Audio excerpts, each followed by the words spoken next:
हमारे क्लाइंट है छतर सिंह रछोया जी। ये नांगलुई से काफ़ी सम्मानित व्यक्ति हैं और इनके खिलाफ श्री सुरेश कुमार कटारिया ने, जो दिल्ली आज़ाद समाज पार्टी के प्रदेश उपाध्यक्ष हैं, उन्होंने एक बयान दिया था जिसमें मेरे मुख्य के खिलाफ उन्होंने आपत्तिजनक बातें कही थी और हमने उसके खिलाफ यहाँ पर मानहानि का मुकदमा माननीय न्यायालय में दायर किया था और आज उसकी सुनवाई थी। तो श्री सुरेश कुमार कटारिया जी ने आज बिना शर्त मेरे मुवक्किल से माफ़ी मांग ली है, अपने शब्दों को उन्होंने वापस ले लिया है और उन्होंने बोला है कि जो भी मैंने बातें कही थी वो गलत थी और हम उसके लिए माफ़ी चाहते हैं। तो इसीलिए मैं आज ये मामला न्यायालय में विचाराधीन था और मामला इसी बात पर मेरे क्लाइंट ने उनकी जो माफ़ी को स्वीकार कर लिया है और मामले को यहीं समाप्त कर दिया है। क्या मामला था? आपने क्यों केस डाला था? क्या बोल दिया था उन्होंने आपको? मामला ये था कि 6 दिसंबर 2025 को श्री सुरेश कुमार कटारिया, जो कि आज़ाद समाज पार्टी के प्रदेश उपाध्यक्ष हैं, उन्होंने मेरे मुवक्किल के खिलाफ कुछ ऐसी बातें बोली थी जो कि उनके सम्मान को ठेस पहुंचाने वाली थी और जो कि बिल्कुल झूठी थी और बेबुनियाद थी।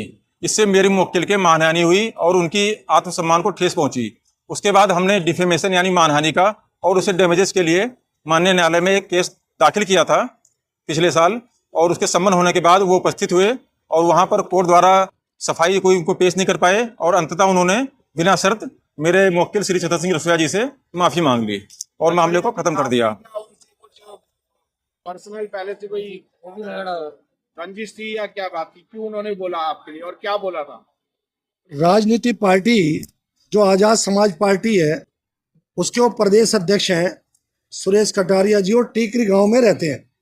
6 जनवरी को मेरा 6 दिसंबर 2025 को 6 अलीपुर रोड जो बाबा साहब ने जहां अंतिम सांसें ली थी वहां पर मैं एक इंटरव्यू दे रहा था और वहां पर उन्होंने आपत्तिजनक बातें कही जिससे मेरे मन को ठेस पहुंची और दिल को दुख हुआ कि मैं इतनी मेहनत करता हूं, समाज के लिए इतने काम किए, बड़े बड़े काम किए मैंने। इस बात को लेकर हम माननीय न्यायालय में एक डिफामेशन का केस जो आज़ाद समाज पार्टी का दिल्ली प्रदेश के उपाध्यक्ष है श्री सुरेश कटारिया जी, उनके खिलाफ डाला था। माननीय न्यायालय में 2-3 तारीखें पड़ी। जब वो कोई भी साक्ष्य अपने बयानों का जो झूठी बात कही थी, उन्होंने धोखा और अपमान करने का काम किया, वो साक्ष्य नहीं दे पाए, सबूत नहीं दे पाए। तो अल्टीमेटली आज उन्होंने अपोलॉजी माफ़ी मांगी है बिना किसी शर्त के।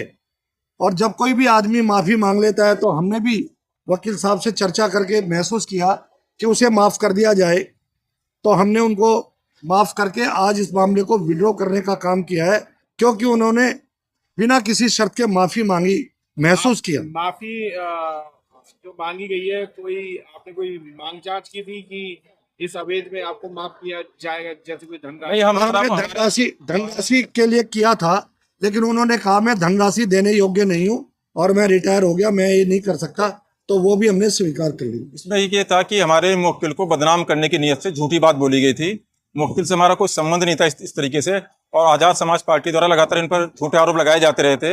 हमने कई बार उसको इग्नोर भी किया इस बातों को, चलो झूठ बोलते हैं, लेकिन इस बार हमें लगा कि पार्टी द्वारा, आज़ाद समाज पार्टी द्वारा मेरे मुवक्किल को जानबूझकर बदनाम किया जा रहा है क्योंकि ये समाज के हित के लिए काम करते हैं और समाज में काफ़ी प्रसिद्धि लेते जा रहे हैं। इससे परेशान होकर उन्होंने बात बोली थी, तो अदालत द्वारा उनके बारे में सफाई मांगी गई, तो उनके पास कोई सबूत नहीं था क्योंकि जो भी बातें बोली गई थी वो आधारहीन थी और बेसलेस थी, उनका कोई प्रूफ नहीं दे पाए, इसलिए उन्होंने माफ़ी मांग ली। जहाँ तक से पहले कोर्ट में, जी मेरा सवाल आपसे है, कोर्ट में आने से पहले क्या चंद्रशेखर आजाद जो आज़ाद समाज पार्टी के राष्ट्रीय अध्यक्ष हैं और सांसद भी हैं, क्या उनसे बात करने की कोशिश की थी कि आपके पार्टी के लोग इस तरीके से कर रहे हैं, तो आपने अच्छी तरीके समझा दें? हमने पहले जो आज़ाद समाज पार्टी का सेंट्रल कार्यालय है नॉर्थ एवेन्यू में, यहाँ हमने उसको लीगल नोटिस भेजा था, पार्टी कार्यालय को भी और सुरेश कटारिया को भी। देने से पहले क्या बातचीत नहीं की गई? बातचीत करने गए थे लेकिन वो मिले नहीं वहां पे, वो तो समाज को धोखा देने में लगे हुए हैं। और कहना चाहेंगे? हम ये कहेंगे आगे से ऐसी गलतियां ना करें, ध्यान रखें। दोनों ही व्यक्ति समाज के लिए काम कर रहे हैं और समाज के लिए काम करें ज्यादा अच्छा रहेगा, हम कभी बात में ना फंसे। समाज के लिए काम करके दिखाएं, धोखा देने का काम ना करें। अगर फिर दोबारा ऐसा करेंगे तो फिर देखेंगे।